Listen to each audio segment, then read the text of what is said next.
ไทยนี่สะดวกสบายเซเว่นก็มีเนาะอยากหยังก็ได้กินเนาะโอ้เซเว่นอยู่ประเทศไทยนี่ขายของก็บ่แพงเนาะพ่อแม่พี่น้องเซเว่นอยู่ลาวกับไทยนี่แตกต่างกันได้พ่อแม่พี่น้องเลย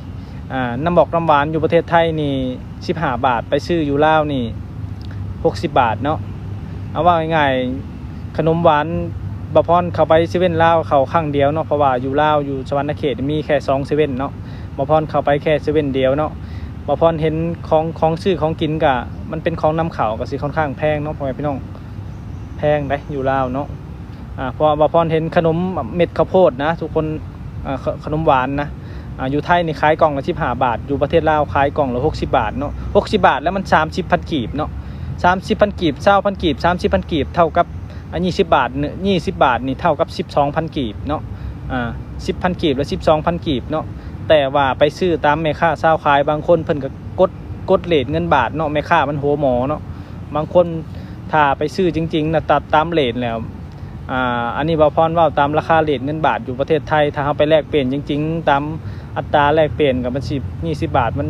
20 บาทมัน12,000 กีบเนาะพ่อแม่พี่น้องตอนนี้เงินเฟ้อแห้งกับของหวานอยู่ประเทศไทยขาย15 บาทอยู่ประเทศลาวก็ขาย60 บาทเนาะค่อนข้างแพงนะพ่อแม่พี่น้องเอ้ยกินแล้วพรกินละบ่กินแล้วเนาะพรไปซื้ออย่างเนาะไปซื้อ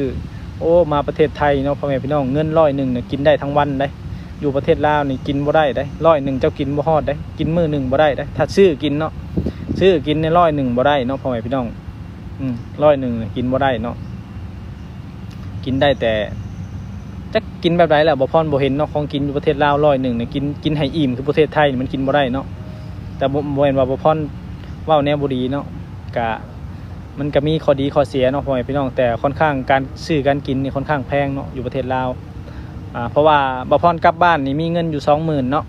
บ่พรใช้อยู่10 วันหมดเงิน 20,000 นี่จักใช้หยังแหละค่ารถค่าล่างซื้ออยู่ซื้อกินเนาะหมดเงิน 20,000 นะในประเทศไทยนี่เดือนนึงนี่ประหยัดได้ถ้า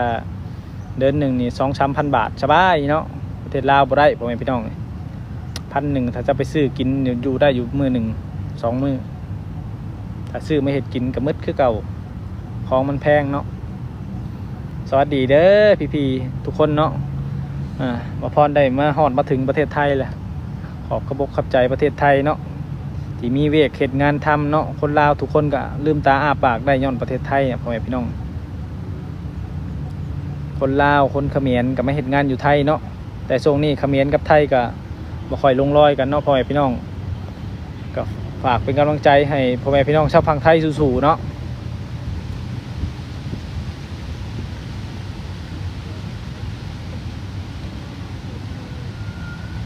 มาเล่นโซนประเทศไทยเย็นพ่อแม่พี่น้องโอ้ยเนาะบ่มีศาสตร์ได้คอยสินอนคักๆเบิ่งคอยเห็นฝรั่งนอนอยู่2-3 คนมื้อจะมันลุกไปทางใดฝรั่งเนาะมันบ่เคยเจออากาศดีๆแบบประเทศไทยเนาะมานอนรับนอนโคลอยู่ตามต้นไม้ต้นตอกฝรั่งเนาะคอยเห็นแต่ฝรั่งมานอนอยู่ไทยเนาะบ่เคยเห็นฝรั่งนอนเว้นมาเห็นฝรั่งนอนอยู่ตามป่าตามโซนสาธารณะประเทศไทยเนาะฝรั่งมาติดใจประเทศไทยเนาะมาประเทศไทยของก็ถูกเนาะของก็ถูกมันก็อยู่แล้วฝรั่งเนาะฝรั่งมันเงินหลายเนาะพ่อแม่พี่น้องขนาดคนลาวบ่มีเงินเข้ามาไทยยังประหยัดอดออมได้เนาะภาษายังฝรั่งเนาะมันถือเข้ามาจาก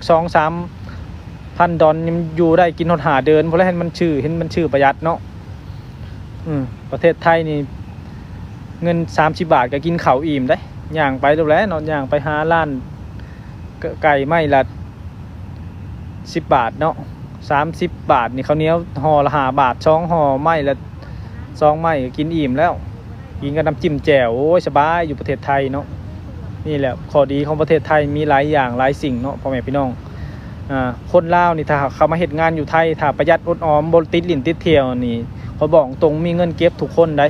คนที่บ่มีเงินเก็บอยู่ประเทศไทยบางคนออกมาด่าปุ๊บเนาะบางคนที่โดนส่งกลับประเทศลาวอย่างที่ว่าเฮ็ดงานวันละ3-400บ่พออยู่พอกินแล้วมึงกินเกินปากเนาะมี500กิน500เนาะมี400กิน500มันก็บ่พอกินแล้วพ่อแม่พี่น้องเนาะกินปันคนรวยมันก็บ่พอกินได้อยู่ไสก็ได้เนาะมาประเทศไทยนี่สำหรับเบาพรนี่100กินได้ฮอด2 มื้อก็ได้เนาะว้าวลีได้ประเทศไทยนี่ดีแห้งพ่อแม่พี่น้องเลยมาม่านี่ห่อละ7 บาท 7 บาทกินได้สบายเนาะสะดวกสบายประเทศไทยข้าวเซเว่นกับบ่แพงเนาะของอยู่ของกินเลิกซื้อโลดประเทศไทยเนาะพักกำละ5 บาท10 บาทเนาะนี่แหละอยู่บ้านบ่พรบ่มีเด้อพักกำละ5 บาท10 บาทสบายดีหล่าพรสบายดีจ้าสบายดีอยู่ดีมีแห้งเด้อพ่อแม่พี่น้องสบายดีเนาะมาบ่พรมาฮอดมาถึงประเทศไทยเนาะบุญคำนำสู้แล้วพ่อแม่พี่น้องเอ้ยมีงานมีการเฮ็ดนี่สะดวกสบายอยู่ประเทศไทยบ่พรสิมาสร้างเนื้อสร้างโตอยู่ประเทศไทยเนี่ยเนาะหาอยู่หากินประเทศไทยนี่ถ้าขยันขันแข็งนี่บ่อดบ่หิวเนาะประเทศไทยเนาะอยู่ประเทศไทยนี่คืออุดมสมบูรณ์เนาะคือพระเจ้าอยู่หัวในหลวงเพิ่นว่าแหละประเทศไทยนี่อุดมสมบูรณ์เนาะประเทศอื่นก็อิจฉาได้บ่พรก็ว่าตรงๆเนาะประเทศไทยนี่เนาะถ้าเฮาบ่สร้างความวุ่นวายให้คนอื่นอยู่ได้สบายเนาะมีหยังคนไทยเพิ่นก็เบิ่งแย่งได้นี่บ่พรมื้อนี้บ่พรก็มานั่งเล่นนั่งชมวิวอยู่นี่แหละอยู่สวนสาธารณะพ่อแม่พี่น้องเอ้ยโอ้เข้ามาก็สบายเนาะมีเจ้าหน้าที่ดูแลความปลอดภัยนำเนาะประเทศไทยเนาะโซนบักกว้างๆกันย่างบางใดก็เห็นเจ้าหน้าที่นั่งเฝ้านั่งยามนี่เนาะประเทศไทยเพิ่นเฮ็ดได้เนาะแล้วก็ขยะเพิ่นก็ว่างเป็นทิศเป็นทางเนาะนี่แหละประเทศไทยเพิ่นก็เริ่มแบบว่าพัฒนาไปไกลแห้งเนาะพ่อแม่พี่น้องเนาะถ้าประเทศบ้านเกิดเมืองนอนบ่พรจักปีใดสินำทันเนาะมานำทางอยู่ป้ายรถเมล์เนาะอยู่ป้ายรถเนาะตลาดใหญ่แท้ๆก็กินแล้วก็ถิ่มชายโอ้ยเนาะมาเห็นอยู่ประเทศไทยนี่เนาะถามว่ามีบ่มีแต่ว่าถ้าเว้า 100% นี่95% ประเทศไทยเฮ็ดได้ 95% เนาะความสะอาดนี่ 95% เกือบสิ 100% แล้วเนาะพ่อแม่พี่น้องแต่อีกบ่ดนน่าจะ 100% เพิ่นเริ่มไปไกลแห้งประเทศไทยเนาะมีการปรับกันหยังเนาะมีคนกวาดถนนหนทางเนาะนี่คือประเทศไทยเพิ่นเฮ็ดได้ดีแห้งนี่เห็นบอกขนาดอยู่โซนก็มีรถบรรทุกใหญ่ๆเนาะพ่อแม่พี่น้องนี่ถิ่มขยะได้บ่พรให้เบิ่งนี่เห็นบ่นี่บ่พรให้เบิ่งเนาะนี่คือประเทศไทยเนาะพ่อแม่พี่น้องนี่โอ้เนาะนี่เบิ่งก็อยู่โซนก็มีรถใหญ่เนาะพ่อแม่พี่น้องอยู่โซนก็มีรถมาแก่ขยะมื้อนี้ประเทศใดเฮ็ดได้คืออยู่ไทยเนาะพ่อแม่พี่น้องมื้อนี้เกิดมาบ่พรก็เพิ่งเคยเห็นได้เกิดมาก็เคยเห็นอยู่ประเทศไทยนี่แหละมีรถแก่ขยะมีเจ้าหน้าที่เนาะมีพนักงานดูแลความสะอาดโซนเนาะมีคนตกแต่งเนาะนี่เพิ่นเปิดน้ำแล้วพ่อแม่พี่น้องโอ้ประเทศไทยเพิ่นมักธรรมชาติแห้งเนาะทุกคนเอาดอกกระเจียวแดงมาปลูกเนาะมันก็งามเลยดอกกระเจียวแดงยามนี่มันออกดอกเนาะบ่ออกแล้วแน่นอนน้ำฮดอยู่เรื่อยๆเนาะน้ำฮดอยู่เรื่อยๆฝรั่งมาบ่เคยเห็นประเทศไทยเนาะบ่เคยเห็นธรรมชาติสวนงามๆสะอาดมันก็นอนไปน้ำปลาหญ้าน่ะบ่พรถ่ายคลิปเอาเนาะนี่ฝรั่งเนาะเพิ่นก็มักประเทศไทยเนาะคือบ่พรเนี่ยบ่พรบ่เคยเห็นมายังโอ้ยเนาะทุกคนเนาะประเทศไทยเพิ่นไปไกลแห้งอะไรได้มีคนเก็บขยะอยู่ตลอดขนาดใบไม้ยังกวาดท่วมกันเนาะเอาไปเป็นเห็ดปุ๋ยมักเป็นปุ๋ยธรรมชาตินี่เนาะ